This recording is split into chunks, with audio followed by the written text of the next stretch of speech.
କିଛି କରୁଛୁ ଏବେ କହିଲୁ? ମୁଁ ଶୁଣନ୍ତୁ ଆଜ୍ଞା, ମୋର ଘର କାମଟା ସରିଗଲା, ଇଟା କାମ ସବୁ ସରିଗଲା, ସବୁ କ୍ଲିୟର ହେଇଗଲା। କ୍ଲିୟର ହେଇଗଲା ପରେ କାଲି ଦିନଟା ମୁଁ ଟିକେ ନାଗିବି, ସରିଗଲା ପରେ ଆଉ କିଛି ଅସୁବିଧା ନାହିଁ। ମୁଁ ଏଇଠି ମୋର ସବୁ ଯାହା କରିବା କଥା ମୁଁ କରିବି। ଆଉ ମୁଁ ଯଦି ନ କରିବି, ଦେଖେ ସୁନା ଛୁଆ ବେଳେ ମୁଁ ଆଇଲି ଆଜ୍ଞା ତୋ ପାଇଁ ଆସିଲା ବେଳକୁ ସିଙ୍ଗଡ଼ା ଧରିକି ଆସିଲି, ଆଜ୍ଞା ସିଙ୍ଗଡ଼ା ନେଉନି, ତୋ ପାଇଁ ସିଙ୍ଗଡ଼ା ନେଇକି ହଁ ଆଜ୍ଞା, ଆପଣ ଆଣିଛନ୍ତି ମୁଁ ଖାଉଛି ଆଉ କ'ଣ କରିବି।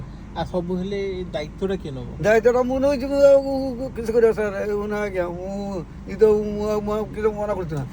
ଆଉ ଗଛ ତା ଭିତରେ ଜଙ୍ଗଲ ହେଇଗଲାଣି। ହଁ ମୁଁ ବୁଝୁନି ନା କିଛି ଆଜ୍ଞା। ବୁଝିଲେ କ'ଣ ହବ? ତାକୁ ତୁ ରେକର୍ଡିଂରେ ତୁ କହୁଛୁ ସବୁ ବୁଝିବୁ ତ? ଆଜ୍ଞା ଦାୟିତ୍ୱ ନେବୁ ସବୁ। ହଁ ଆଜ୍ଞା। ଦେଖ ଏଇଟା ରେକର୍ଡିଂ ହେଇକି ରହୁଛି। ମୁଁ ଯଦି ନ ନେଇ ପାରିବ ତାକୁ ଆପଣ କହିବେ ମୋର ଆଉ ଇଏ ଫାର୍ମ କାହିଁକି। ହଁ ମୋର କଥା, ମୁଁ ଯେଇଟା କହିବି ମୁଁ ସେଇଟା କରିବି। ଆଉ ମୁଁ ତୁ ସଡ଼କୁ ଡାକିକି ଆଉ ତୁ କେତେ କଷ୍ଟ ଡାକି ଡାକି ଯାଉ କାମଟା ମରାମତି କରିଦେଇଛନ୍ତି। ଆଉ ଖାଲି ଟିକେ କାଳ ଦିନଟା ସରିଗଲା, ଆମର ସରିଗଲା କାମ। ମୋର ଆସିକି ଏଠି କାମ ନାଗି ତ ହବ। ସିଙ୍ଗଡ଼ା ଭଲ ଲାଗୁଛି ତ? ଆଜ୍ଞା ଗରମ ଅଛି କି ନାହିଁ? ହଁ ଆଜ୍ଞା ମୁଁ ତ ଦାୟିତ୍ୱ ନେବା। ଆଜ୍ଞା।